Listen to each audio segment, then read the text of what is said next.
Remember, kid, there's heroes and there's legends. Heroes get remembered, but legends you can listen to on this episode of the Retro Rewind podcast. Reflux capacitor fluxing. Crew to stations. Scanning for the Sandlot, 1993. Prepare to rewind in 3, 2, 1.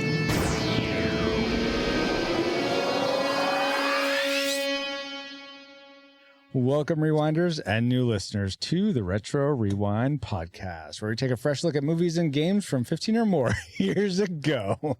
I'm your captain of the pod, Francisco Ruiz, and I'm joined by your XO and mine, Paul, the master home run hitter interrupter powers. Woo. Yeah, I'm ready to play ball. Let's go. Sweet. Also, for this discussion of the film The Sandlot, we welcome back aboard ship's entertainer, Daryl Hafner. Welcome back, Daryl. How's it going, everybody? Going quite well. So and on third base, something baseball, in addition to Phoenix. Who? We're also glad to have back aboard Feelings Officer Patrick Patch Hicks. Hey, Patch. Hello, everyone. It's good to be here. That's not my real accent, but I might just keep doing it until I get tired. That'd be amazing. Now they have a quick flyby of who we are. Paul, can you give us a quick overview of the production specs for The Sandlot in whatever accent you would like? Okay. The Sandlot was released April 7th, 1993, and it runs an hour and 41 minutes. How do you like my accent so far? It's rated PG. It's directed by David Mickey Evans. It was written by David Mickey Evans and Robert Gunter. The lead stars being Tom Greery, Mike Vitar, and Art Lafleur. And the music was composed by David Newman. You ready for the box office trivia? I am ready. Patch and Daryl, are you ready? Absolutely. Yes. And everyone here live is welcome to guess as well. Go for it, Paul. All right. The Sandlot was made for 98 cents and hit a pop fly to center left field at the box office. Just kidding. It was made for about $7 million and earned about $34 million in the box office. Well done, Sandlot.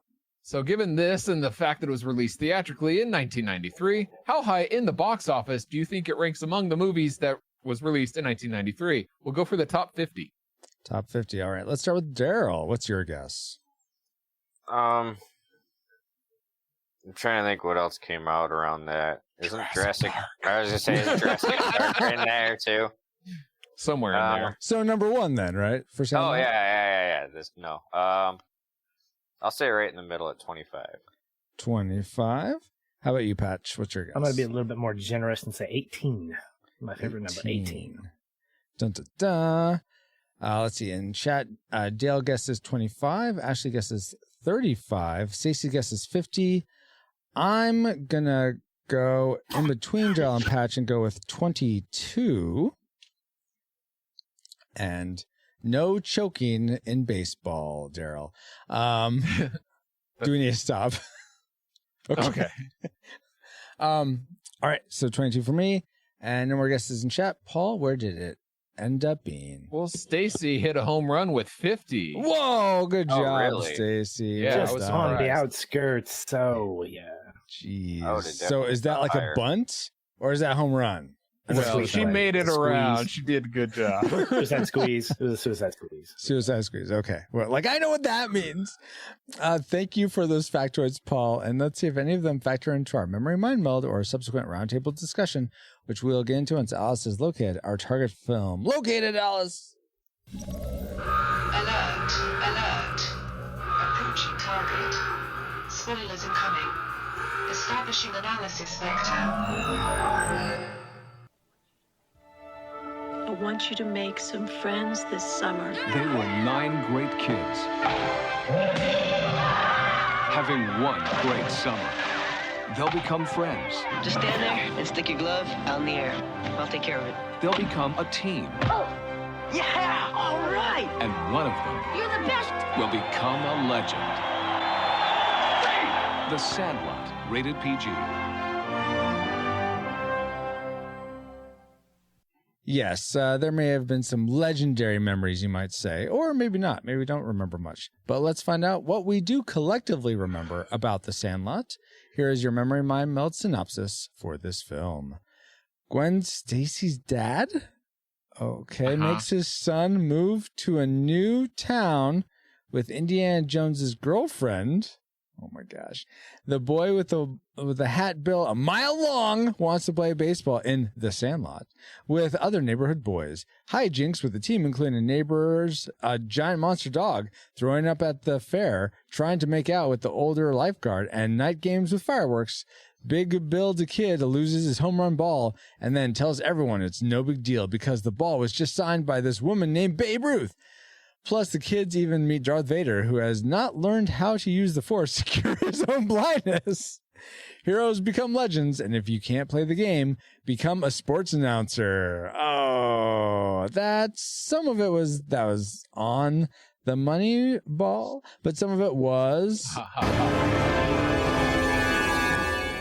deceptive. But based on those memories as so flawed as they were, what rating did they lead you to predict for this film before rewatching it? Classic, nostalgic, or tragic? Gonna start with Patch first this time. What was your prediction for The Sandlot? I picked classic.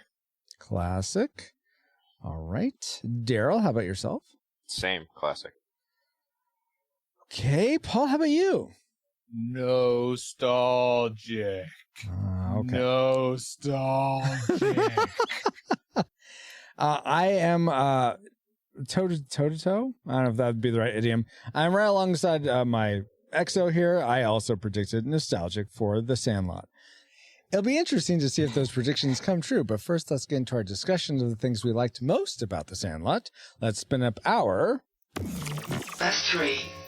best three things. Let's start with Patch. I was going to say Paul, but I decided to go with Patch apparently. Patch, what's one thing you liked about The Sandlot? Paul-atch, yes. Paul-atch. Well, first and foremost, it is about baseball. So I'm a purist. As of this recording, I'm a huge Atlanta Braves fan. That's not as of this recording. That's been a long time. But one of the big first baseman, like hometown heroes, Freddie Freeman, has just been traded away or signed away to become an LA Dodger, which disappoints me. We wanted to keep him. But that came on the heels of Atlanta winning their first World Series since, the 90s. And, for me, watching The Sandlot just reminds me of how good the game of baseball can be at its purest form without strikes and strikes in baseball are good, but strikes outside of baseball that you mean like the game. Like when players go on strike, that kind of player thing? strikes, not necessarily baseball strikes. When I get struck out. Gee. Yeah, just the kids going out and just playing. They don't care about all the purity of the game. And it was on full display here. Everything about The Sandlot from start to finish, it was about playing the game. Never any mention of big contracts, never any mention of anything that was related to the business side of it. And so, when I get pessimistic about a really long season, and I do mean it, I love baseball, but it's way too long. I go back to The Sandlot and its story, and I go, look, if you want a baseball story, this is where you need to start right here. Yeah. I totally know what you mean, Patch. I mean, dogs chasing players, so pure to the game of baseball. Got it, Francisco. Can I get some love in the stream? Sorry. I'm just busting your baseballs over here. I was gonna say, have you never played baseball with a dog in the yard? That is so accurate. Yeah, are you kidding me? Yeah. I have not. Daryl, what's something you liked? Was it the dog in the baseball yard or something else? There's a few things, but I'll just say kind of along that line a little bit was just throughout the movie, the kids' friendship and just the way they interacted with each other. I mean, yeah. Obviously, at the very beginning, they were a little standoffish to Smalls, but as soon as he was accepted into the group, he was in the group. Yeah. Like he was invited to their overnight camp out, like within a week, whatever. They were working with him to get the ball back and just that friendship that the whole group of them had. Absolutely. I thought that was really cool. Yeah. That was a cool ensemble of all the kids. They all seem to have a place in the Sandlot. Yeah. The whole lot of them. Paul, what was something you enjoyed? Was it the group of kids? Something else? I thought it was pretty inventive, the different ways that they were trying to get the ball out. I'm like, that's kind of cool. I mean, it did go on for a little bit long, but the different ways were creative, I thought. Okay. Yeah. I could totally see that. And that whole sequence sort of led into one of the parts of the film that I really enjoyed was James Earl Jones's character. I actually don't recall what his name was. This is only the second time I've seen The Sandlot. So do any of you recall what his character's name is? Not off the top of my head. Okay, no. So Darth Vader in The Sandlot. It was Myrtle. Mr. Myrtle. Oh, Mr. Yeah. Myrtle. That's right.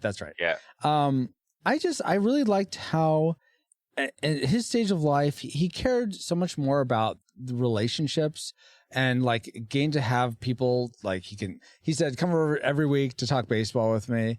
Like he had like probably thousands of dollars, if not more, worth of memorabilia in his place. But that doesn't matter as much as actual connection and having people to talk to and have friendships with. So I really appreciate that about his character and that we got to see some of that with him. Let's go back. Let's go to Daryl again. What was something else you liked about this film? Well, we didn't see much of them. I kind of liked at least in the early movie, that I'll call it odd relationship between Smalls and the stepdad. Like to me, I mean, I don't have a stepfather, but to me that relationship felt realistic. Yeah. I could totally see that. Yes. Like just like they're still, as I think they put it in the movie, they were still kind of feeling each other out, whatever. But just like do I call him Dad? Do I call him Bill? Do I just like? And I mean, baseball when he's not looking. Yeah, but just signed by some lady. Who cares? But yeah, no, I mean, like you could tell that Bill wanted to care. He was there, or was trying to be. I don't know how to put it, but this is also on the other side of my sheet too, kind of. Yeah, you know what? I have the same sentiments about that. But I thought the early relationship where he's like just the interactions and stuff to me felt authentic. Yeah, like a father stepson. Authentically awkward. Yes, exactly. Paul, what was something that wasn't actually very awkward about this movie for you? In fact, you liked it. Really enjoyed the early 60s music and product references like everywhere, like the cars and everywhere you look. It was just very cool. It was a cool time to go back to, it looked like. Okay, nice. So if Back to the Future was to go to another time period, you would have wanted to be The Sandlot. Sure. Oh, could I have that movie? The Sandlot's not a time period. Where I'm talking right now, Patch. Could I have this where Marty and Doc, like just the DeLorean just like charges into the Sandlot and they open up, guys, we gotta go back in time. Your future's at stake. Benny, if you want to be a baseball player, we gotta go back. Where, Doc? Back to the past. Because I just said that. This is why Francisco's a podcaster here. Oh my God. All right, Patch, fine. Fellow podcaster, what something else you liked about The Sandlot without Back to the Future in it? Well, first of all, Back to the Future is perfect as is. It doesn't need to be in anything else necessarily. So I'll just No. See, that's why it needs to be in other things to add perfection to them. Because yes, it is perfect. It's fine. It's fine. It's fine by itself, as you will notice in our 300th episode on the Feel and Film podcast at feelandfilm.com. Nice. All right. Anyway, well, thank you. Well, I think for me, in the same vein as the baseball reference, I love summer. I love this season. There's a really cool thing when you're able to actually depict a season in a way that feels very kid-like. Yeah. And I think what the movie did so well was it really gave us a kid perspective, as opposed to just like, this is summer in the suburbs. No, this is summer to a kid. And in particular, I love the 4th of July scene where the only night Fireworks. game that you can have at the Sandlot is in the 4th of July because they're in this small town that's not covered with lights. Yeah. That you don't have all this light pollution. You can actually see the ball. And I get that that's probably not realistic in some towns on the West Coast that are surrounded by lights and No, cities I and was buildings thinking and smog. it's not realistic because the game only lasts, a few minutes? Yeah, because the fireworks are not going to be going all night like that. But I will say this about that in the fact that when you talk about a movie that is depicting summer, it's not an accurate portrayal. It's a kid's perspective. And for a kid like me growing up in the 1980s, the summer nights lasted until like 12:30.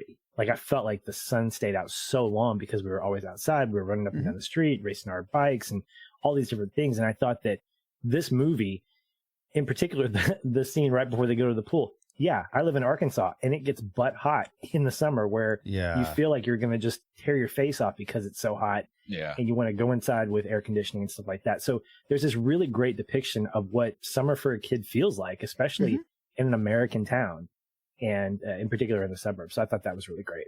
Well, I mean, I'll say my next before we get to our classic makers, that dovetails really well into that passion. I thought this movie was, it almost, the cinematography for it was almost felt like a grown-ups movie, and I'll try to elaborate that. Like so many kids movies, there's a quality to them that feels very kid-ish. I wish I had a better vocabulary to describe that, but this movie felt like it was shot like a very legitimate, very authentic movie. Like it was very cinematic.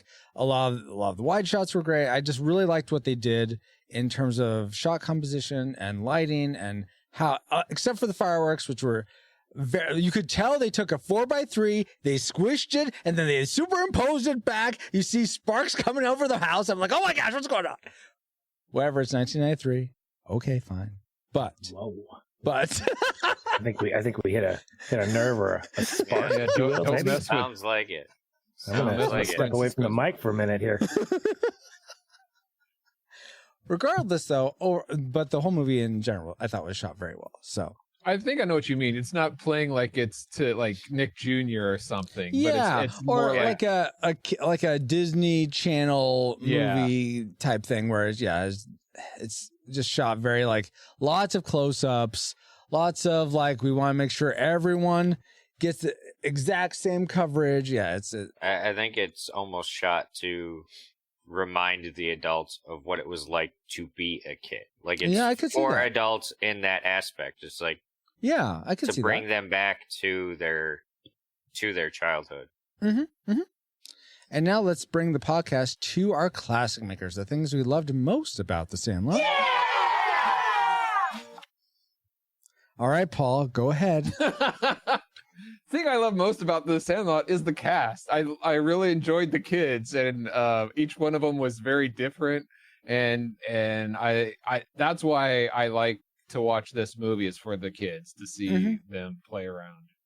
Well, for me in particular, I'll just go to my classmaker since it's related. I loved Benny, how Benny included Smalls into the game. I think you were saying that earlier, Daryl, how they related, or that he came in pretty early and they accepted him. But I love that Benny was sort of the catalyst for that, because he was sort of the leader of the group. He didn't have to use that. He was the leader of the group. And he was the catalyst. And he kept pushing. And he was the big pusher. Exactly. Yeah. And so he I don't know what it was. He didn't have to be as kind to Smalls as he was, but he decided to be that. He decided to really, try to bring him in, try to have the other guys see that he was worthwhile. And I just really appreciated that, because he didn't have to exercise his, kid power, I guess, in that way, but he did. And I thought that was just really, really admirable. So I love that. That was my classic maker. As Francisco completely steals mine. Nice. Sorry, Daryl. No, Benny was definitely my favorite.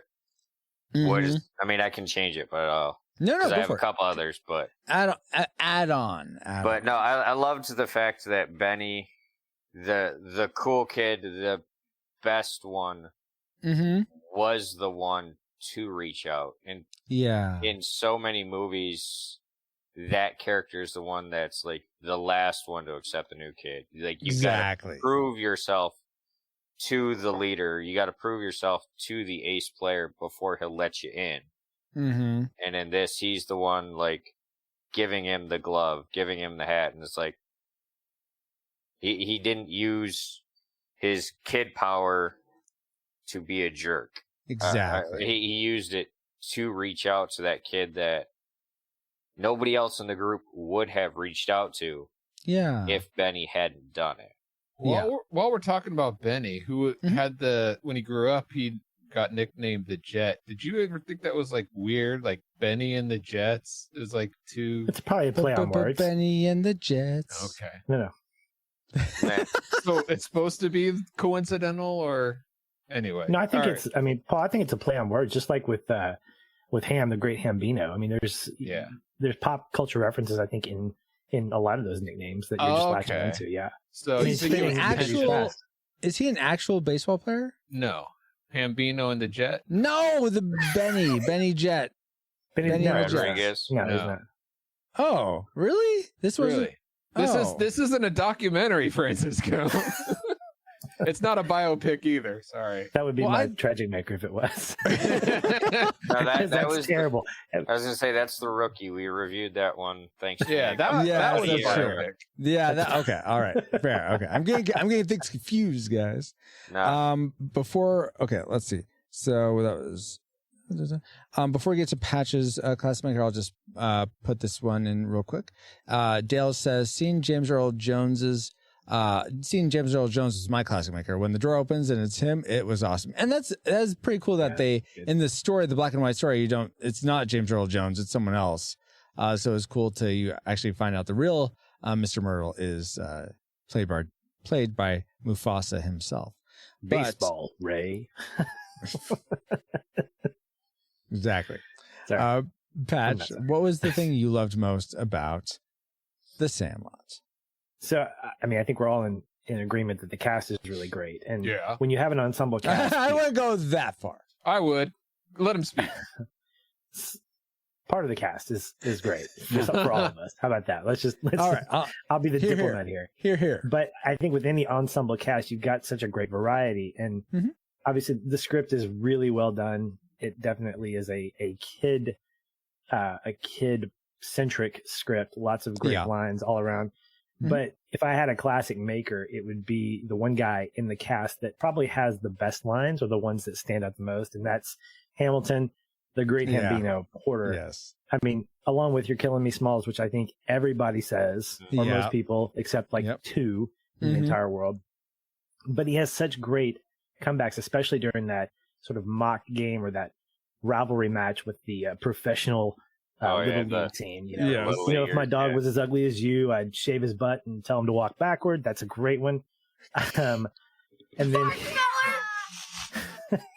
when he's behind the plate, this is what you would think a catcher would do, just distracting. Yes, yes. Hurry up, batter. It's going to be a short game. Then I got to get home for lunch. And is that your sister out there in the left field? Naked? Naked?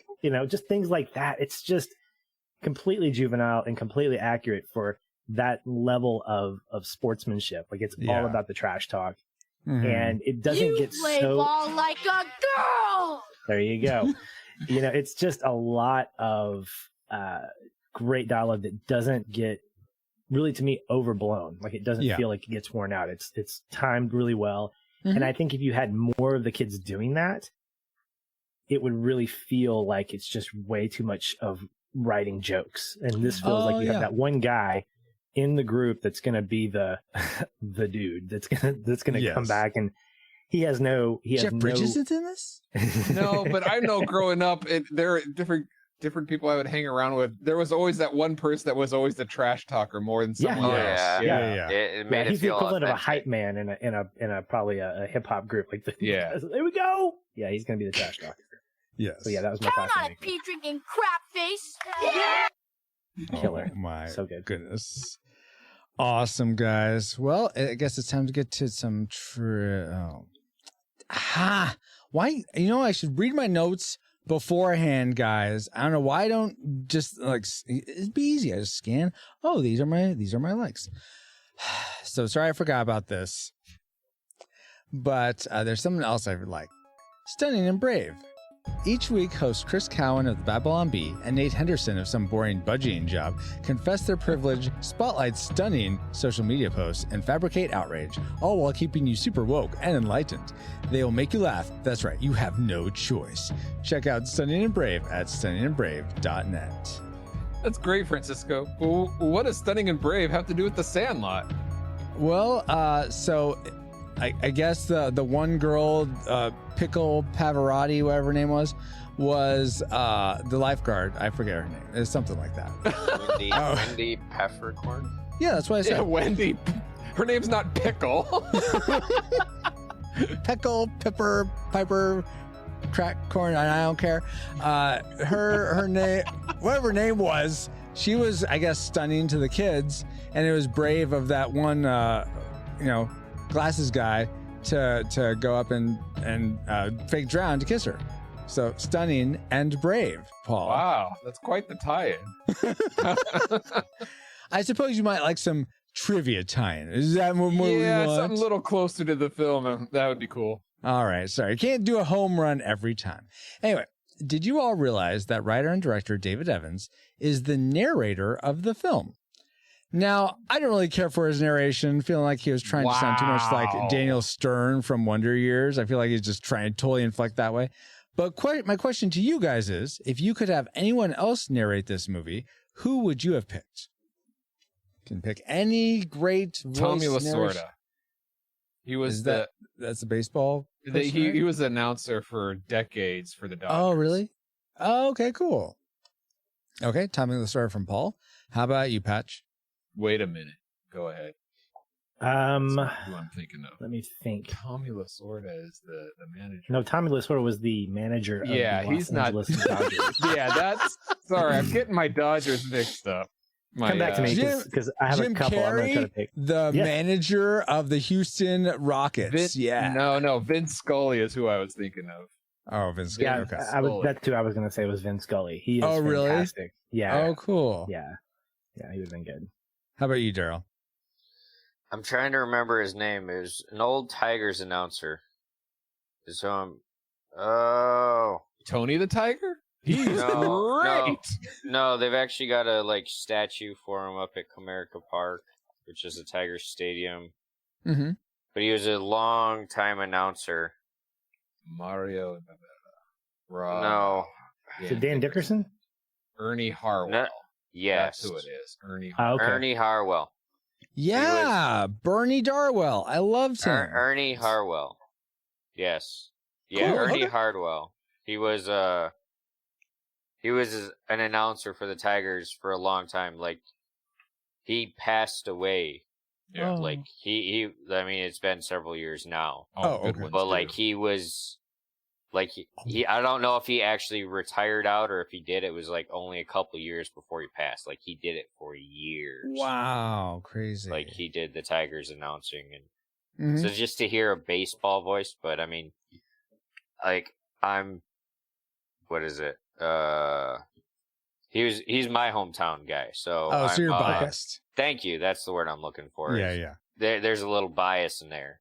Sure, But no he was worries. always good. Bob Okay, Uecker cool. comes to mind too. He's a good baseball announcer. Bob Kirk. Bob Uecker. Bob okay. Uecker. Bob Kirk, like Star Trek. That guy? Sure. Francisco. So, that's Francisco, since you don't know who any of these people are, who would you pick? Kevin Costner. Yeah, I love that, Stacey. Yeah. Kevin Costner's up there for me. Yeah. Kevin Costner, sure. I mean, so With his what else? English accent? What else? I sort of go by my own goal stand by Morgan Freeman. It might have been interesting to have James Earl Jones do the narration. Oh, Yeah, that would have and been then interesting. and then have him still be that character. Right. Have the think that story would be told good. from his point of view. Yeah, Right, Yes. exactly. Yeah. I mean, It it wouldn't makes- quite work only because he's blind, but to have the kids playing in his yard and he just enjoying it. He could as the- reiterate the stories that they would tell him, but I imagine they gave it a pass because how would you not with him there? It's hey, let's try this out. But Yeah. Oh, yeah. You think, yeah. The good point, but I don't know why. Yeah, so the director's voice just didn't work for me for whatever reason. Regardless, though, thanks guys for answering that trivia. Yeah, the great trivia, Francisco. Thank and you, now Paul. that we have all Welcome to had the some Sandlot. trivial My fun name's Morgan Freeman. Exactly. with Morgan Freeman, let's find out what memories you, our awesome rewinders, had about The Sandlot. All right. Squid says, pretending to drown is a surefire way to find yourself a mate. And it was in the greatest summer of my life that he taught me how to play baseball. Drew the Cellcast says, forever. Also, this was the first time I'd ever heard the song Tequila. Oh, not a Pee Wee Herman fan. Yeah, right. Star Fox says, the smooth idea on how to kiss the lifeguard, how Benny takes the new kid under his wing, and James Earl Jones was great in this film. Sorry. Just the whole, you're talking the smooth idea of how to kiss a lifeguard. No, it's not a smooth idea, kids. That's very not the way to do things. I was about to say, especially in today's culture, you're right. Yeah. Anyway, someone's going to call rape. Anyway, Ashley Kronvitter says, I mostly remember the line, "You're killing me, Smalls," and not much else. Kids play baseball in an empty lot. There's a scary big dog, and James Earl Jones is there too. Wow, she did remember a lot. She goes on to say, I'd rather watch Angels in the Outfield or Rookie of the Year. You might want to as well. Ooh. And Bobo ends this with, I remember thinking the deal James Earl Jones. Oh, geez. Okay, of course. Thank you. Thinking the deal James Earl Jones makes with the kid about coming by once a week to talk baseball was a pretty cool thing. A great turnaround for a kid to go from a scary place to suddenly having a new friend there who wants to chat about your favorite subject. But I'm sure the filmmakers have a few things they'd like to turn around and change. Well, I don't know about the filmmakers, but there's probably some things we would have changed. In fact, we thought they were things we didn't like so much. So let's get into those things and talk about them in the worst segue ever to our Worst three. worst three things. Oh, yes. Now it's my time to shine. Let's start with Daryl this time. What's something you actually didn't like about The Sandlot? By the way, I will say before, wow. Daryl, I thought I was the master interrupter. Stepping up your game, Captain. Paul's birthday pick for this year. So by all means, trash it. Trash it. Yeah, exactly. Okay, go ahead, Joe. I'll start with this one because it did kind of come up already. Was the kissing scene? Is there kissing in this movie? Yeah, the pool. The yes, pool I scene know. with the lifeguard. Yes. So that being a big theater person, consent is like extremely important. Yeah. I mean, obviously, like this was all set up. It was planned so that wasn't an issue. I thought this was a documentary. You guys keep spoiling it for me. Gosh. But just with just the importance of it, like, I mean, obviously on and off the stage, but like right now, I mean, we're back into the theater, but everything is super consent. Like if it's me putting my hand on your shoulder during a scene all the way up to kissing, everything is planned and rehearsed and everybody knows what's going on. So like, I understand like stealing a kiss when you're out on a date or something like that. Like that's one thing, but isn't that called stealing first base? But no, just I don't know, maybe I'm old fashioned, just the way he did it and everything. I didn't like it. I didn't like it either at all. Yeah, Squints, you got that? No more of that. Is that his name? Squints? I think that's Squints. kind of the point. I mean, you play it for laughs, but the fact is everything about what he did was wrong. Oh, absolutely. And from a 9 or 10 or 11-year-old, I mean, obviously they're not thinking about consent; they're thinking about other things. So, right. Absolutely. I think the depiction, while the outcome is unjustified, because we can all agree with you, Daryl, that no, consent is always there. I think it from today's eyes, it's definitely an awkward moment, and it's something that it's really challenging to watch something like that. You have to be able to put it in context, not only of when the movie came out, but also the context of who's doing it. where a 12-year-old. Absolutely. And I know what they were trying to do, but it still just makes you go like, right? Really? Sure. I mean, seriously, it's so upsetting, guys, that this lifeguard was trained so poorly that she's checking his heart. Obviously, it's beating if he's not drowned. Right. And I'm sure she can tell. Well, no, obviously she can't tell because she's a very poor lifeguard that he's actually fine. So it's ridiculous that they just totally besmirch the role of lifeguard in today's community pools. And it goes on and on and on. And then the fact that That's what we're upset about, right, guys? No, and then the fact that not only did it happen, but then she almost, like, afterward, he always got the smile afterwards. So that's the part I really didn't like. Yeah, exactly. What do you mean? It's a happy ending. Something This is what I'm talking about. It all worked out. It turned into a happy ending because, like, they say they got married and had like 9 kids at the end of the movie. But it's just like in the moment, I don't see any girl being okay with that and giving him the approval. After it happened, like every time he walks by, you got to smile. I'm like, that to me is so unrealistic. Well, that's between Squints and Wendy. It is, this is what I'm talking about. So it's not just disobedient children. It's disobedient children with no consequences. Worse yet, they're rewarded for that disobedience. It's how the world works sometimes. Sometimes, but I don't have to like it. And apparently Daryl didn't either. So thank you, Daryl. Let's go to Patch next. What's something you didn't like? So the climactic ending with the chase and I thought was set up really well.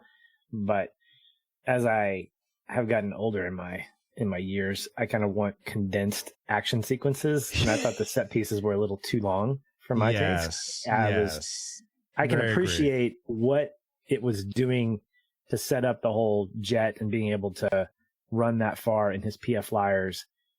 But there's, you can make it a little bit shorter. So yeah, it wasn't my favorite sequence there. Did Ferris Bueller came out before this, right? Yes. Mm-hmm. I'm wondering if they're trying to homage that some or trying to like. They need to have the same music going though. so the length of that is, I haven't, obviously I could have to look at them side by side.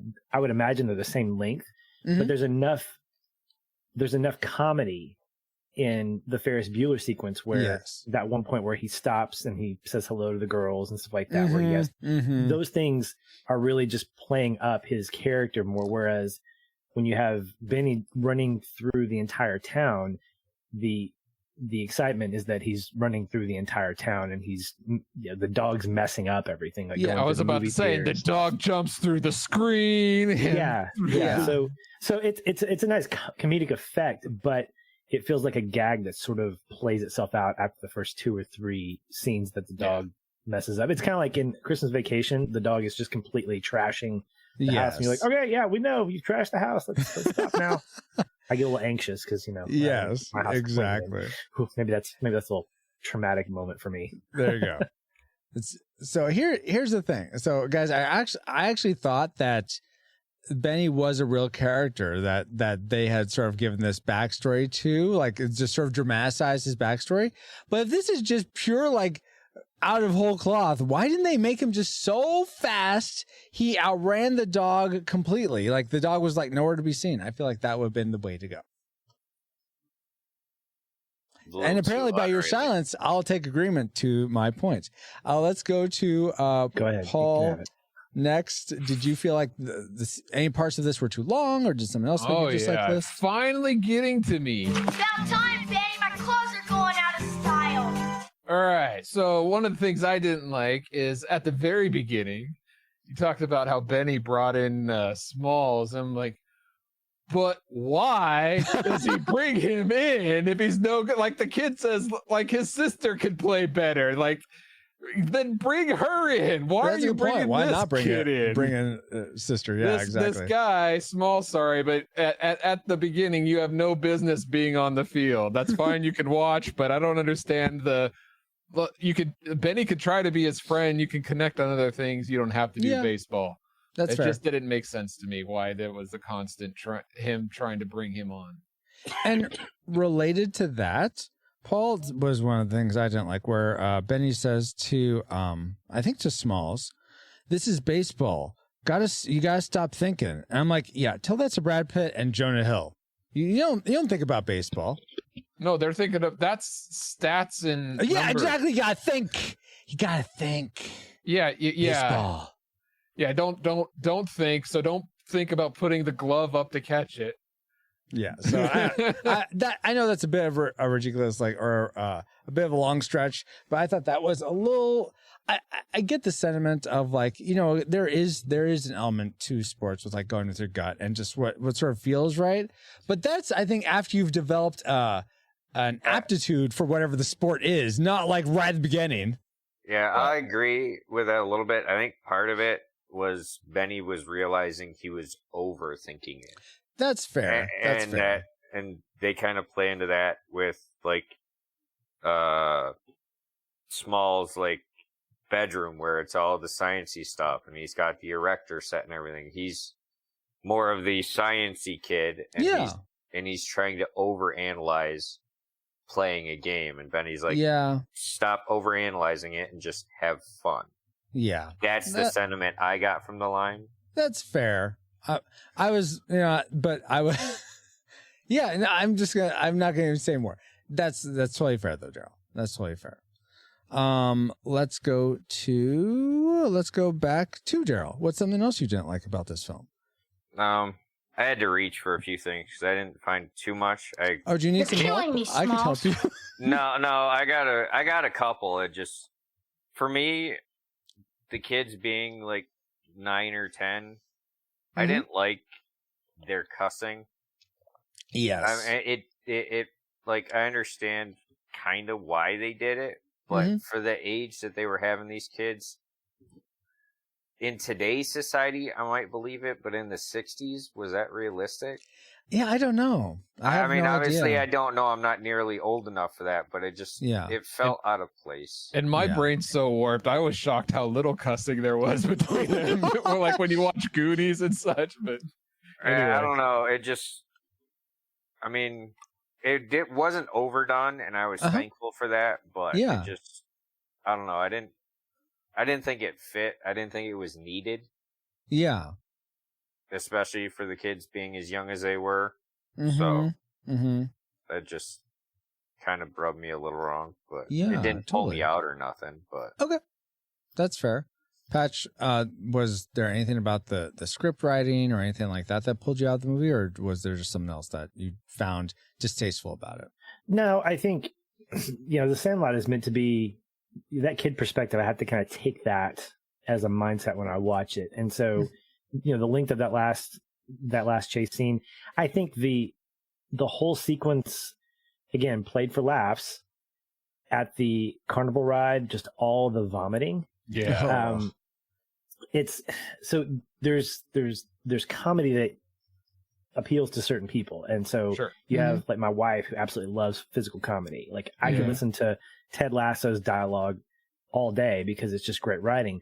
But the moment that somebody trips on screen, my wife loses it because she absolutely loves physical comedy. And so when you look at something like The Sandlot and that scene in particular, that's very specific to an audience, an age group, a demographic, a gender. It's adolescent boys, making fart sounds. That's kind of the thing. My son would probably, who's 9 right now, would absolutely just think that's hilariously gross. But the 40-year-old me is like, all right, let's move it along. You've made your point. And again, I think it's just it's where you are in life, where at some point you've got to grow up, and some things just they don't have to be tasteful. They can be tasteless for the sake of that, but the length of them, I think, can be constrained where you get the shock and then you don't have to stay with it. Because at the end of that thing, I was like, oh my gosh, that is just, I mean, you can say it's not realistic because a lot of the stuff in this movie is very hyper realistic in terms of, because it's coming from the imagination of a child. If you've got a voiceover who's recalling this story, I'm pretty sure if this were a real story, that much throw up wouldn't have happened. But the fact is, as a kid, you're going to think dude, it got over everything and all these people. So seeing that played out, I think loses its luster as you get older in terms of the comedy of it. Yeah, I could totally see that. And I felt the same way about a lot of those jokes. It's just like, come on, let's pick up the pace here, Sandlot.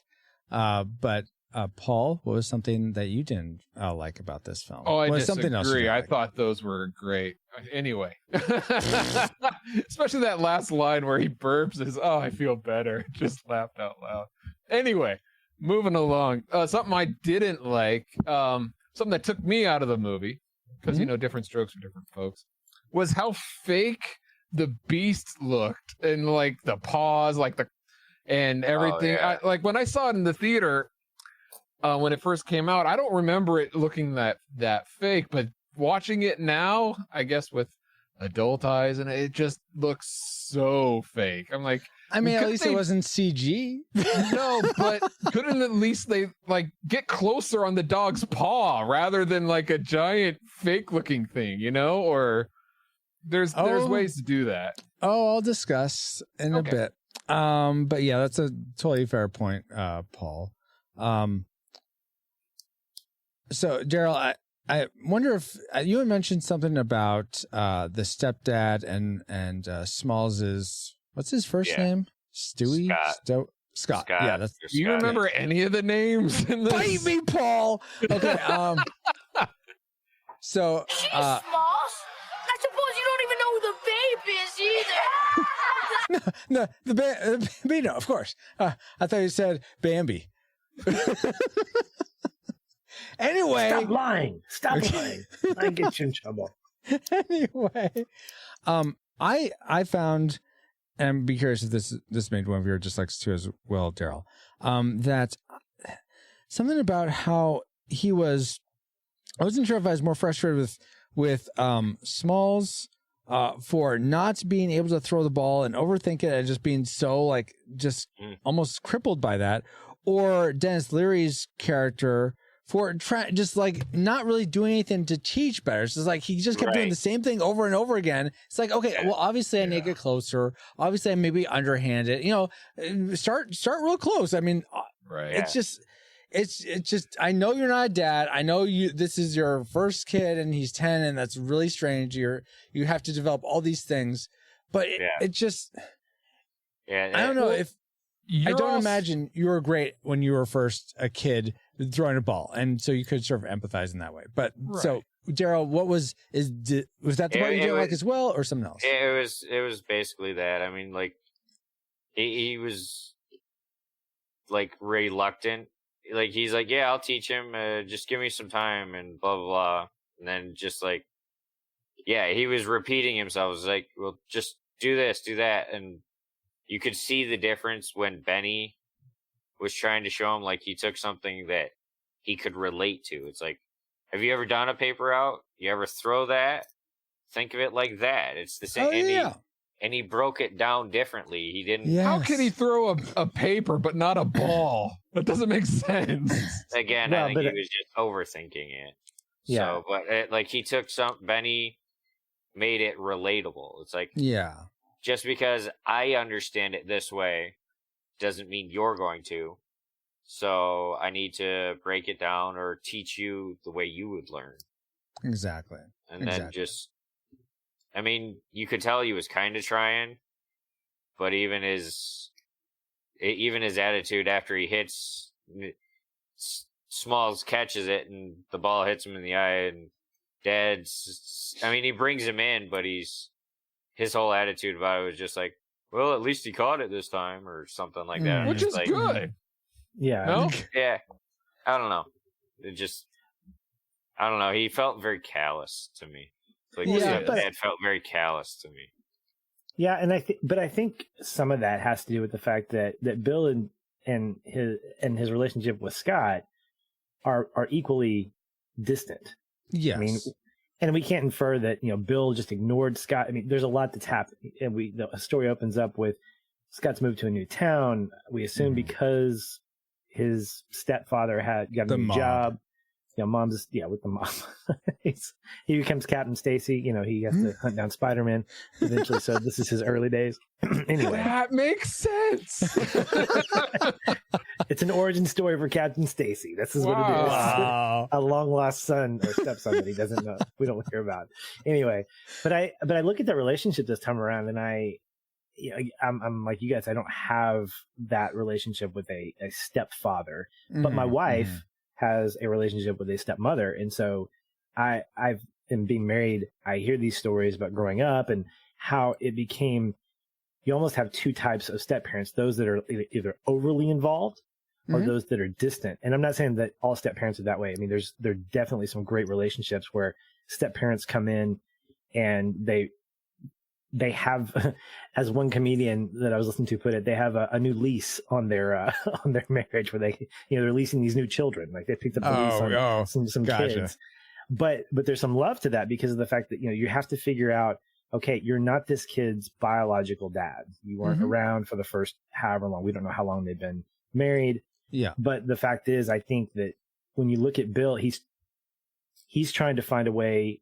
He doesn't know how to connect with Scott. Yeah. And I think that by the end, when we see that Scott's got this baseball passion, or not, a semi-passion or a connection, his dad found something to connect with. And so now they're playing catch, which is obviously the quintessential father-son type of activity that you can do. And so I think they both had those kinds of distant traits that they didn't know how to connect with each other. And so it was so great to hear Scott go, Dad, Bill, and having that, what do I call him? The same thing with Bill. He's comfortable with work and he is married, and those are the things that he knows. I thought we were on our dislikes. We are, but kind of feeding off that, like you could tell Scott was the nerdy kid. And then his stepdad loved baseball. So to me, when Scott's coming to him and like trying to learn to play catch, you'd think that dad would latch onto that faster. Yeah. Like this is my in with him, and he's almost putting him off. Like, well, yeah, later. I'm busy. Yeah, I'm blessed. I had the dad that was there. I still do. So I mean. That's not the kind of thing my dad would do. So, right. Yeah. So, and again, Daryl, I think that plays into the fact that Bill knows what his comfort level is. Right. And while he loved baseball, maybe he, I'm not trying to get into a defend Bill here, but I think there is some element there that he didn't have this way to connect with Scott. And so even when you watch that scene play out, the fact that Scott doesn't know how to catch, I think that throws Bill off. It's like, how do you not know how to catch the ball? Yeah. And that speaks to what you're saying, that he wasn't teaching him. He was really just sort of feeling like a coach at that point, frustrated at the fact that Scott wasn't able to do the basic of things. But the fact is, that's a good way to think of it. My son is 9 years old and does not know how to ride a bike. And so I have that hanging over my head of like, do I need to teach him at some point, or is he going to live life not knowing how to ride a bike? It's not easy. It's not easy to catch a ball. It's not easy to do that. And while in the same vein, Benny saying, hold your glove up like this, and he catches it is unrealistic. I think that in the other end of that, there is a little bit more of hyper realism to Bill being kind of hyper instructive as opposed to being a father. I think it just elevates the fact that they're both really awkward with each other. And that while Scott's kind of extending that olive branch, Bill needs a little bit more comfort level. And I think the ball and his adventure connected him. It's not that he became this great person that could catch a ball. I mean, he still was not a great baseball player, but he understood that world in a way that Bill understood it. And so they could connect on that level. So they understood that about each other. And like you said, they could connect on that level. Let's get into our tragic makers for the Sandlot.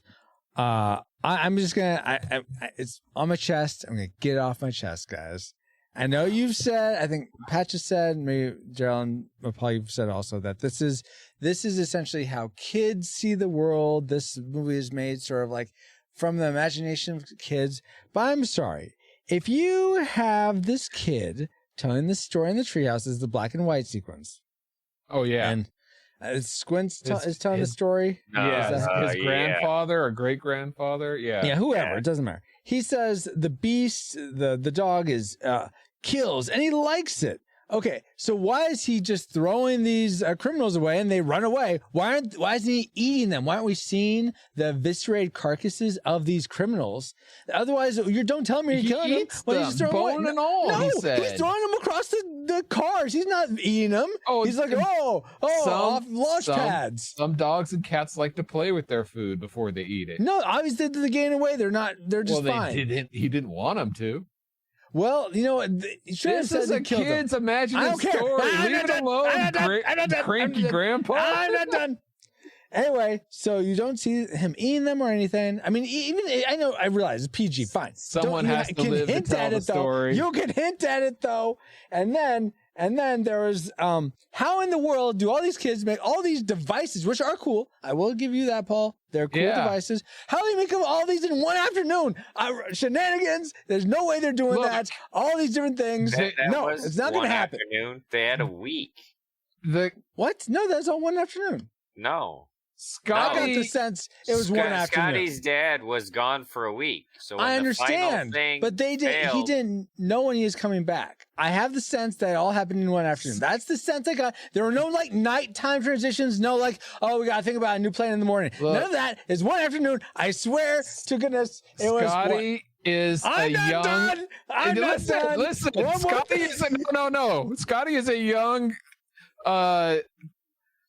Tony Stank or Tony what's his name? Tony Iron Man. Stark, Paul. Yeah. Okay, no, because listen, he has like 100 construction sets that he just magically builds to make that thing. Then he should have made an Iron Man suit if he was going to go exactly. That anyway, they're not that creative. I'm almost done. Let me finish.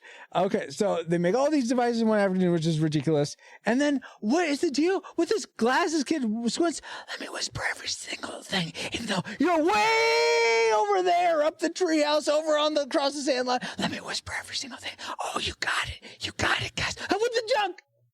Oh, you mean when he's on the periscope thing? Yes. I was about to say he didn't. Yeah, he doesn't whisper one line. One time he doesn't whisper. Hey, and Francisco. Also, bonus, how come you don't just turn the vacuums off? Why don't you just turn them off? Oh no, we turn them on. There's no way to turn them off. Hey, Francisco. It says they glitched. You're tragic maker. You got it. That is my tragic maker. Okay. Thank you guys. I'm feeling better now. I'm feeling better. Okay. Got that off your chest. So final reigns. No. Okay. Let's go to Paul next. What's your tragic maker for this film? Sorry, just laughing at Star Fox's comment in chat. It said that your Southern Baptist is coming out. Can I get an amen? Actually, mine is so close to yours, Francisco. Hallelujah, praise Jesus. It is. I understand. Look. Exactly what Patch was saying. This is a kid's tale. This is like a big fish tale, where things are slightly exaggerated looking back. I understand that, and that's fine. But to the degree of which it goes, like I think that, like you're saying, some of the set, like I said, there are many creative ways that they try to get the ball out. Stick to 3. You don't need to go into 5 and 6, and you don't need to go into. All these contraptions. Make one of them a big thing, not like several. That'd be perfect. And it's like we got it. Then that's the exaggeration. I get it. Yeah. I also think this was trying to learn from Home Alone because there are a lot of screaming kids with big eyes that Hollywood thinks is funny. So we're gonna put this look. I was a kid and I hung around these, and we did crazy hijinks, but none of us were screaming that often with we screamed every now and then, but just tone it down. I think if they had just toned it down, keep things here and there exaggerated, fine, but overall tone it down, and I think this could have done way better and been more beloved. I could see that. Because while I was watching this, I kept thinking, okay, Francisco, you didn't really watch this as a kid, and you saw Goonies as a kid. So think about in that context. Okay, so what things in Goonies might have been exaggerated? And I feel like Goonies overall was a lot more grounded. All the traps were actual traps. The only thing that was a little I think I mentioned in our Goonies episode, Data falling into that pit and the pinchers of power being able to hold him back. It was just totally took me out. That's not going to happen. You're gonna die, Data. I'm sorry. Pinchers of peril, but it's pinchers of peril. It's not pinchers of power. Either way, right, it's a slinky holding him up that's just not very strong. Yes, exactly. So, but on the whole, I feel like Goonies it's still fantastical, but I feel like there's a lot more groundedness to it, a lot more believability to it, as opposed to this, which I get. They're sort of things are set in if you're come from the perspective of this is set in the imagination of these kids, like that's why the dog's so big until they actually see the dog. Right.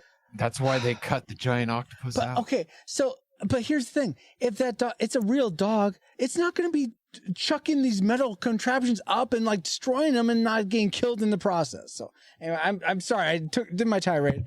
Paul, you agree? I don't think you're fantastic. You're sorry. Moving on. Let's go to Daryl next. What was your tragic maker for the Sandlot? You kind of came to me already, and I had the stepdad. At like the stepdad relationship and his callousness and stuff. Like we kind of touched on that a bit already. And that was mainly your tragic maker. And sorry about that. I mean, okay. no, that's all right. And the other scene I wasn't a fan of was the kids with the chewing tobacco. I mean, oh yeah. Like, oh, we're so cool. I mean, like in reality, I think that was realistic in the fact that because the big leaguers did it, the kids, but. And I get the comedy of it. The kids don't know what they're doing, so they're swallowing, which is why I think they got sick.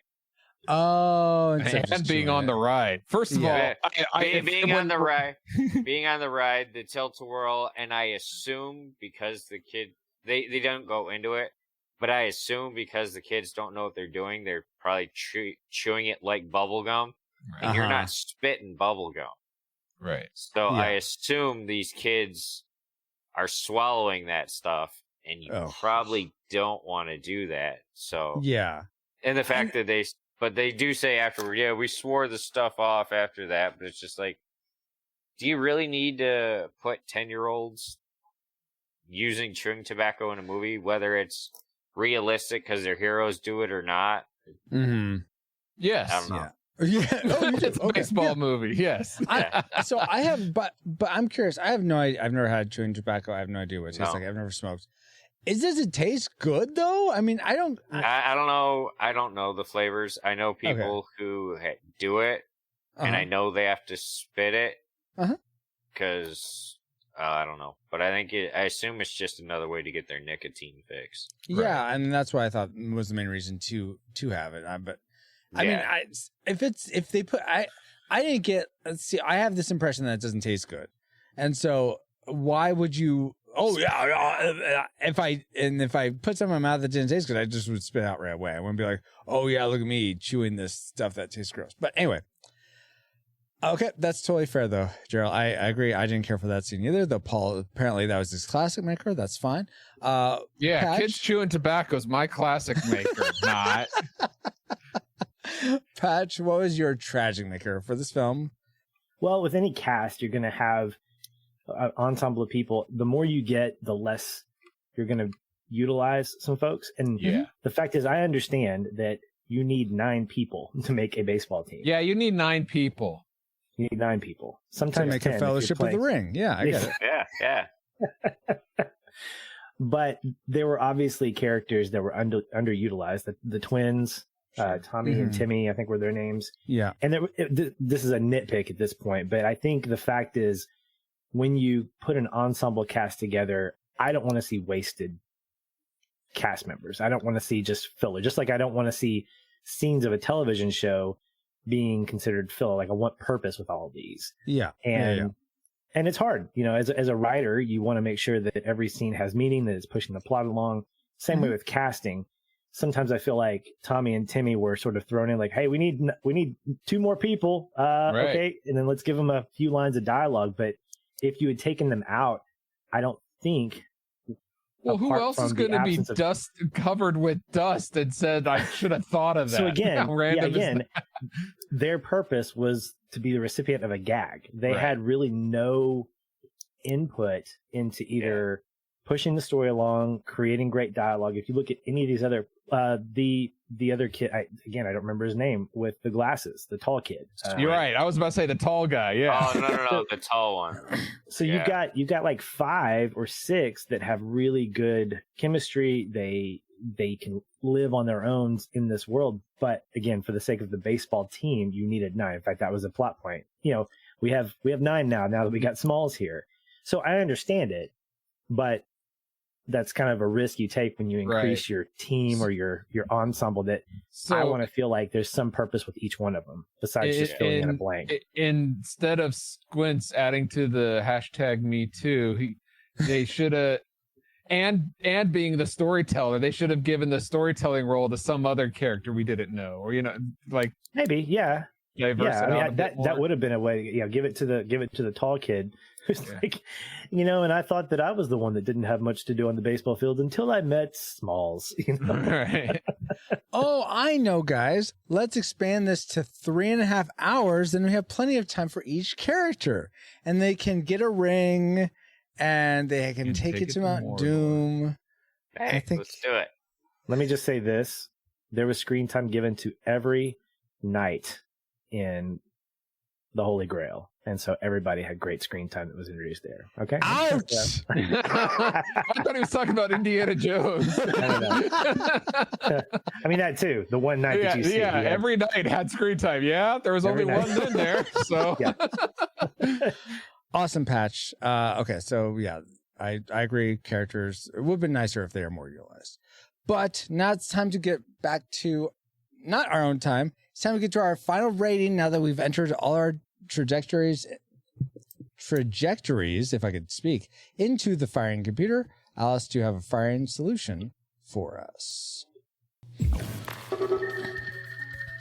Firing solution complete. Rating salvo at the ready. On your mark. All right, guys, time for the moment of truth for The Sandlot. Do we rate it a classic? We'd recommend anyone go see this movie, whether or not you've seen it before. A nostalgic, it's only worth your time to rewatch it if you enjoyed it as a kid or a young adult, or in the past at some point. Then it'd be worth your time to revisit it again, relive some of those awesome memories. But if you've never seen it before, leave it alone. Or do we rate it a tragic? It's not worth anyone's time today. If you've never seen it, keep it that way. And if you have seen it and have fond memories of it, don't sully those memories with a rewatch. So let's start with our guests. Let's start with Patch this time. What was your final rating for The Sandlot? You predicted classic. Did it maintain that rating? Like most meteorologists, I predicted correctly. I say classic. All right. Classic from Patch. Even though the Beast, he didn't actually kill anyone. That's even better. The kids made all these devices in an afternoon. Are you sure you don't want to knock it down a peg? One thing that would have perfected it is if it was Jurassic Park. That would so. Maybe the especially last the half first of it. third of it. Exactly. Oh gosh. I'm sticking with classic. All right. Daryl, what was your final rating for? I was going to say Jurassic Park for The Sandlot. It's still a classic. Still a classic. Great movie to rewatch. I mean, I won't watch it over and over and over like some movies, but it's a good one to pull out every now and then. It's fun to sit down and watch. Totally fair. Paul, you had gone against the grain and chosen nostalgic as your prediction. What did it end up being for you? It wound up being nostalgic for me. There's a lot of good things, but again, too exaggerated. If you like it, yeah, go ahead and give it a rewatch. And if not, then don't.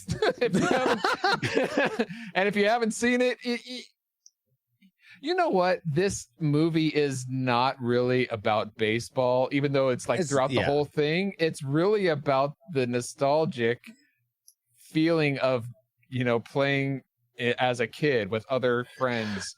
And just so this movie does a good job of portraying that. Mm-hmm. And that's not why I'm keeping it nostalgic, but I just wanted to give this movie its kudos for doing that. That's fair. I am so torn, guys. I am very, very borderline tragic nostalgic on this. I am. Thanks, Paul. Yeah. I'm trying to think. Like, it'd be very easy for me to say, well, Francisco, you didn't see this growing up, so of course it wouldn't be. You wouldn't have fond memories of it. But I could see people that did grow up with it having fond memories, so it makes sense that it'd be nostalgic. But I don't want to succumb to just the will of the masses. Yeah, how would you? Me, yeah, me, because this is Francisco's show around now. Well, we each have our own unique voice. Exactly. That's why we're on here. And I'm just trying to think. In terms of like a quality movie, I feel like this movie does a lot of essentially wasting my time in ways that I don't go to the movies for. And that's not to say that it's a horrible movie or the worst movie ever, like My Python and the Holy Grail. But say it. If we weren't covering this movie, I don't think I would have ever seen it again. So I'm going to rate it tragic. You're killing me, Smalls! Good. I'm glad I'm killing you. Maybe that dog should have killed you, all those criminals, but he didn't. So whatever. No! But according to the Retro Rewind podcast, we rate The Sandlot a highly disputed classic film. If you've never seen this before, probably worth your time. And if you have seen it before, definitely give it a rewatch. Yeah! But now it's time to get back to our own time. Good old 20XX. 20XX? Comsat online. Receiving incoming transmission. Feels good to be back, but we wouldn't have been able to travel back to 1993 to begin with if it weren't for our amazing reflux capacitors, namely Jared Holzhauer, Deborah Powers, Brian Keane, Patrick Hicks. Oh, he's right here. Woohoo! LJ Lowry, Chris Cowan, Geek Devotions, The Untold Podcast, James Kennison, Ashley Cronenberg, Pastor Dewson, Kenneth In, Redeemed Otaku, That's Our Baba, Josh Adams, D. Tungsten, Andy Lewis, Jeff, The Dapper Man Reviews, Tony from the Retro Jays, Mr. Lost, Gerald Hafner. Oh, you're here too. Rosie, and in addition to 7 other awesome patrons as well. Thank you all so much for keeping the gigawatts coming. And if you want to help us keep flying for as little as $1 a month and get bonus content for your generosity, head over to retrorewindpodcast.com/support to start. This stream is sponsored by PaulJPowers.com. And while we're thanking people, we also want to give a big baseball hug to Daryl Hafner and Patrick Patch Hicks for supporting us with their thoughts on The Sandlot tonight. Let's go in alphabetical order, starting with Daryl. How can people find you online, or is there anything cool you got going on? You can find me on Facebook. I'm on the Retro page, and I think I'm friends with a few members of the Retro community just on my personal page, which is cool. But I'm actually in the middle of directing my first play. What? Yeah! So, finally get to do it. It was delayed. It will be almost a full 2 years. It'll be 23 months. Yeah, thanks to COVID. It was supposed to go up June of 2020, and it'll go up, in the end, it'll go up May of 2022. All right. Okay. Wow. You've had 2 years to perfect it. Yeah, not quite, because I haven't been meeting with my people. I had to recast half my people had to be recast, and it actually turned out to be a blessing in disguise. Oh, awesome! Because I got to my like 2 leading ladies, the ladies that were playing my Corey and my Betsy, were able to come back. And those were good. like 2 of the parts that I really didn't want to replace. Yeah.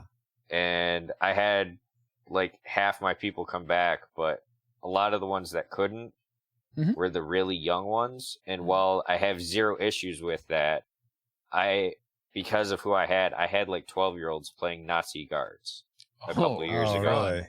And it just like the cast I have now fits the show a lot better. Good. So, Awesome. I mean, it ended up working out for the better, but I was So I this was isn't devastated at the time. But this isn't Jojo Rabbit. no, this is called The Hiding Place. It's a true story, World War II. It's a Holocaust story. Mm-hmm. But it focuses on the miracles and stuff that happened even within the darkness of the times. It's a very faith-based story. Oh, nice. Awesome. So it's a lot of fun. I don't know if any of you are from Michigan, in the Port Huron area, but we opened May 6th. And What year? 2022. Okay. And enterstageright.org if you want tickets. All right. Fantastic. Thank you, Daryl. Yeah. And thank you, Patrick Patch Hicks, for coming and sharing your reviews. How can people find you online? Is there anything cool you got going on? I am on Twitter mainly. You can find me at Shoeless Patch, ShoeLesspatch. I also co-host the Feelin' Film podcast. You can find us on Twitter at Feelin' Film. We also have a website, feelinfilm.com, that has all of our good stuff like articles and mainly podcast episodes, because that's what we do. And we really just take a look at movies from an emotional standpoint, really kind of straying away from the technical stuff, or at least getting less critical and more emotional conversations. So a lot of what you're going to hear from us, at least especially in the more recent months, this last year, are movies that we're picking that we've really enjoyed or that we really enjoy. So you're going to get a good conversation, a positive conversation. And so come join that conversation, because we're going to have good stuff to say about most of the movies that we watch. And so if you like that kind of stuff, that's where we're at. And do I recall that you and Aaron have covered The Sandlot? I feel like you have, or am I misremembering that? Man, I think we have. I know we've covered Field of Dreams. I'll have to look at our feed to see. I think that's what they're doing right now. Oh yeah, they're looking. The monitors are flashing. I'm seeing them both like clicking on their computers. I'm like, episode 168. 168. There it is. Yeah. Beat ya. Oh, yeah. So check out our thoughts on that more in extensive detail. Episode 168. Feelinfilm.com. But you'll miss out on all the awesome tirades of this episode. If you want negativity, come join Francisco. Oh my gosh. You call him Negative Nancy over here. Oh my word. All right, Nancy, go for it. But thank you so much, Patch. Thank you so much, Daryl. Thank you, Paul. And thank you to all you rewinders, new or old, for another fun voyage. You're welcome. And I am PaulJPowers.com. You can find all my social media links at PaulJPowers.com. And you can find me, Francisco Ruiz, on Discord for show announcements or just to say hi. Join us there at RetroRewindPodcast.com/Discord. This podcast is a proud member of Culture Box, a curated collection of podcasts, videos, and articles that will provide you a balanced meal of content. You will find culture celebrated for its past and future, satirized for its extremes, explored in study, and created anew in story. Point your web browser to culturebox.media. And as Nathan just said, we are now part of Culture Box Media Network. Find all the shows unpacking truth through story, comedy, and geekery at culturebox.media. With that, Captain, we are on final approach to home base. We'll see if the Salvo Authority is there waiting for us. Thank you, XO. And thank you all for listening. We pray you are more joyful today than when you first hit play. But like a Pokemon, we gotta catch you all for Harry and the Hendersons, our next episode of the Retro Rewind Podcast. Retro Rewind mission complete. Proceed to nav point Omega and return to base.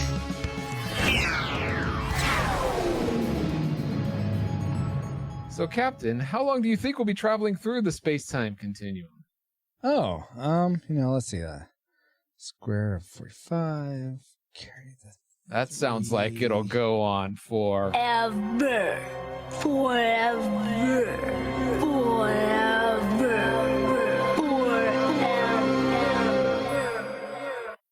That's cool. because this is a fun shindig. Then I have got a show for you. Ship like this, be with you to the day you die. Retro. Because it's a death trap. The pod of rewind. Pretty cunning, don't you think? They were robbed of time, young Indy made them poor. Burnt out on dullness, what was it all for? With Firefly now, what reviews will they find? The hero of time, Retro of Rewind. We gotta go to the crappy town where I'm a hero.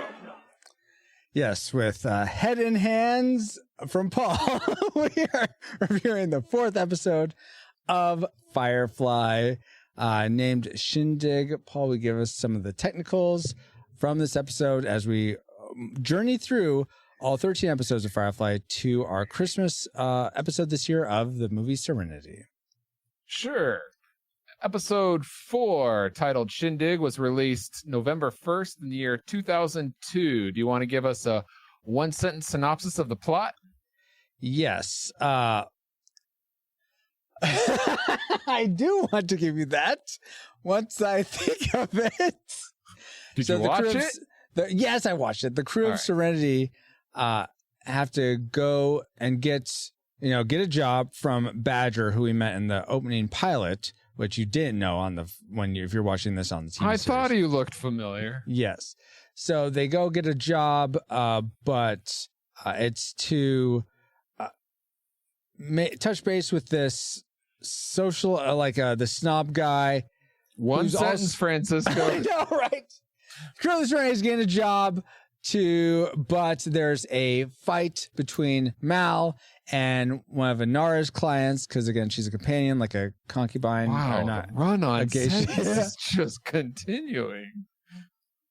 Okay, I can't do one sentence, okay? Show me, Paul. You went through all Young Indiana Jones, 22 of them, or however many there were, with one sentence. You can't go through 4 Fireflies? No, because these are actually complex stories that can't be broken down so easily. Yeah. Call it. Okay. Mal gets into a fight with one of Inara's clients, but wins it, so gets a contract because of that, a job because of it. I love my captain. Thanks, Kaylee. Okay. So let's go around, guys. And first, before we go around and share one thing we like, one thing we don't like, who our favorite character was, and if we'd continue watching the show. You did that really well. You summed that up in one sentence. Thanks. Daryl and Patch, have you both seen Firefly before, or is this your first time watching the show? First time. First time for Daryl. Okay. And Patch, how about you? My cat's in the way. Sorry. He's going to stare at me until I tell the truth. And so here's the truth. Yes, I have seen it once through, but my confession is that I did not watch the episode in question or in conversation for tonight. So I will sit back and be a spectator. But you have seen this episode before. So if you remember anything from it. No. I mean, I've seen the series once. Yeah. So you must have seen this episode. So my like is Nathan Fillion. My dislike is the fact that it was canceled after one season. I mean, there we go. Are we good?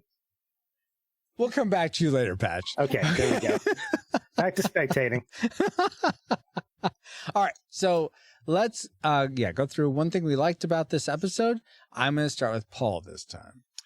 I was really taken back during the dancing scene between Mal and Inara and how much dialogue they had, but it still seemed very natural with the dancing. Just the way they were able to pull that off, which is not easy to do, and especially when watching trying to people do that in other movies and scenes.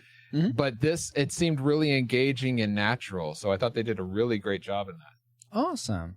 How about you, Daryl? What's something that you thought was the best part of this episode? For me, it was also at the party, but I liked the way the older gentleman come up and basically defended Kaylee, and then later as Kaylee is talking technicals of the ship and everything, and she's surrounded, because she's, I'll say, actually got a personality and she's interesting, and so everybody's focused on her and all the normal socialite, the rich girls are just, they're being ignored because the parties, and they're not, they could talk dresses and all this kind of stuff, but most gentlemen are going to find that quite boring. Exactly. So I love the fact that she was the center of attention for the right reasons. Exactly. Yeah, the rest had to go back to their TikToks. Yeah. The thing I liked... I like TikTok. He's the best part of that movie. Oh my gosh, Paul. This isn't Return to Oz. Oh, sorry. The thing I loved most about this episode was all of Mal's one-liners, like, if you need it, and the A-man in here will give a use of their sword. A use of what? And forgiveness is the mark of a great man. Stab. Guess I'm just a good man. Stab. Well, I'm all right. He was a jerk through most of this film. That being included. But it was funny there. Yeah, exactly. It's funny. He's an enjoyable character for me. I like sort of like Patch is about to say, or did say already, with Nathan Fillion being his favorite part. I totally agree. He was my favorite part of this episode. But let's talk about now the things we didn't like so much. And let's see. Let's start with me. I felt like it's funny that we were talking about. Some of you mentioned, or I think it was Paul even that mentioned, that some of the characters in the Sandlot weren't very well used. Patch. Oh, Patch said that? This is where you come in, right? They were underutilized. Affirmative. That's exactly what I was thinking about right then. And that's exactly what I meant, not Paul, Patch. See, you both start with P's, so I got confused. That was the problem. Close enough. Yeah. I felt like Jane, Book, Simon, and River, all pretty much everyone but Mal, Inara, and Katie weren't used River very was well. my favorite part. I take back the dancing when she came out talking like the guy. That was the most entertaining to me. Okay, that's fair. Yeah, and I like that it wasn't like they weren't seen at all, but I just found their part of the show just a lot less interesting. Yeah, so that was my tragic maker for it. Yeah. It's hard to write for an ensemble. Indeed, though, I feel like Firefly pulls it off on the whole very well. Gerald, what was something this one that you didn't like? It's a classic, like, TV show stereotype, but just the high society, I'll call them, stuck up pricks. Yes, I mean, just like, oh, your dress is so pretty, but it looks like it was bought in a store, and just like like the mean girl vibe almost. Yeah, the two-faced mean girl. I mean, I think it's overdone in my opinion. You see it a lot in movies, and even they're everywhere. They are, but even the Inara's, I'll call them date for lack of a better term. I paid for her, so I own her for tonight, and it's just it's overdone, and just the way he played it up that much, it just rubbed me the wrong way. Just the way he's grabbing her, it's just like, she's my property for tonight, and just like, no. Yeah, you have to do it subtly, like say things like, "This stream is sponsored by pauljpowers.com." Yeah, that's subtle. Exactly. Yeah. Oh my goodness. Well, Paul, what was unsettling? Unsettling, sure, about this that you didn't like it? That first opening fight in the bar was so awful. Oh, with some the of pool the scenes. cue and him stealing money. He like hits somebody with the chair, and it's from a side view, and you can see the chair not hitting the actor. If you're gonna do that, really? Switch the angle so it looks like it's hitting the actor. Oh, and then like when the guy gets at the end gets thrown into the bar mirror, it's kind of like, I think he was on a wire, and then for some reason when he hit the bar, he went faster into the mirror behind the bar, rather than physics would say, well, if you hit something, you're going to slow down before you hit the mirror behind the bar, and it's just it probably was on a wire. Yeah, I could see. Yeah, that. that some of that was okay, but it was just some of those scenes looked very amateurish. And took me way so out. the stunts weren't as well done as they could have been. Yeah, or the camera angles weren't quite right, Mhm. whatever. And Patch, what didn't you like about Shindig again? What is this shindig you speak of? Yeah, exactly. All right, so guys, what character did we feel like we connected with the most? I mean, I'm sort of jumped the gun. You could probably guess that Mal was the character I liked the most in this episode, Nathan Fillion's character. Daryl, what was your favorite character or the one you connected with the most in this episode? I'll be honest, I binged all 4 episodes this evening. So overall, and this is my first time through, I'm actually really liking Kaylee. Oh yeah, Kaylee's a great Kaylee one. Yes. is like I like Nathan Fillion. Like I watch, like I was mentioning to you guys earlier, I just rewatched Castle. Yes. I watched like the first 3 seasons of his new show, The Rookie, where he's like the old guy cop, whatever. Yep. Mm-hmm. But I definitely am liking Kaylee a lot more in this one than I am. Mal is cool, but I definitely like Kaylee's character a lot better. So she would be my favorite. Mm-hmm. How about you, Paul? Captain, you mentioned you like the captain in this one, Mal, in this episode, for his humor. Although, like you said, underutilized, really enjoyed Wash's humor in this. Yes, absolutely. So he came in not being a jerk, and he had some good lines here and there. That was really uplifting to the story. Totally agree. Yeah. How about you, Patch? Wash is always going to be my favorite guy. He stands out. I just like Alan Tudyk a lot as an Good answer. Good answer. I sure agree with Paul. Take Paul's side.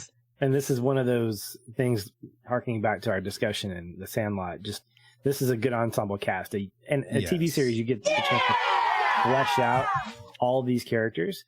And what I remember from the series, and particularly from the first few episodes, is he really stands out as a great, I guess, co-pilot. Just manning the ship. The fact that he's married, I think, is great. There's this great dynamic between him and his wife. Yeah, and he's just a lot of fun. He is Alan Tudyk in this in space, in space, right? Right. This is not A Knight's Tale in space, but he's got some of that. I was waiting for hello, it's a long, but I know that wasn't going to come out. But it was only after A Knight's Tale that I experienced Firefly, and so I got that kind of primer going into his character. And wait, he's not British? What? I'll plug Resident Alien as well. He's great in that as well, a sci-fi original series that if you have a chance to check it out, it's in its 2nd season. It's really good. Okay, awesome, very very cool. All right, guys, then that leaves, after watching this episode, would you want to continue watching the show based on this one? For me, absolutely. I enjoyed this one a lot much more than Bushwhacked. I like that. It was like, oh, how do we get this job? We need to keep flying. Oh, you have to deal with all these things to just get a job. And I like that at the end it ended up being cattle, and that's what they're transporting. You think it's gonna be drugs or something like that? No, it's just cattle. Daryl, would you keep watching after this one? I mean, I'll probably end up. He's on the fence. I mean, right now, I don't think I would like do it again next week. I'll probably end up finishing out the season, but it's not real high on my list right now. I mean, it's a fun show, but there's other stuff I'd probably watch first. Yeah, that's totally fair. That's totally fair. Congrats, Francisco. You finally got a real honest to true goodness answer on that question. I feel like other people answer that honestly. But I mean, his is like even more like, because he started it and he got up to this episode. Oh, yeah, and hasn't seen it before. Yes, right. I see what you're saying. Yes. But how about you, Paul? For me, I would barely continue. I like the characters enough in this episode that they're engaging some of them that I'd be willing to give it another shot in that. Barely, but yeah. Okay. I'm kind of wanting. They haven't done much with her yet, which irritates me a little bit. I want more with River, and I assume she gets more into the later stuff. No, she got canceled. So I mean, like that character, I feel like is, especially right now, is beyond underutilized. Well, yeah. They I mean, I end up know doing- they want some mystery with her, like that's part of the thing, but they end up doing more with her as a character, I'd say, in the movie. Right. There is some stuff with her through the series, but yeah, it was too short-lived to was really the movie explore that. before or after the series? After. It's Watch the- after. so you So watch it's, the it's movie like the after. final episode. Exactly. Think of it as the Okay. final episode, and then, yeah. Okay. And Patch, how about you? After watching this and doing your homework, like you said you would. I would. This conversation's got me wanting to watch it, although there's a lot of television that's on my plate already for varying reasons. It's one that I'll definitely, when I have a free week, I'll binge that. But yeah, I would definitely watch it. I don't remember any episode in this series that I disliked. It's got a great kind of formula to it that I think. Again, I'm with most people. It definitely was canceled ahead of its time, and there was a lot there, but they packed a lot of good stuff in it. Awesome, guys. So yes, I would keep watching it. Very good. Well, thank you so much to Daryl and Patch and Paul, and for myself, we bid you all have a shiny one, guys. You're killing me, Smalls. The other one, Paul. Oh, I like that one. Don't let the space bugs fight. That one? Yes, that one. All right.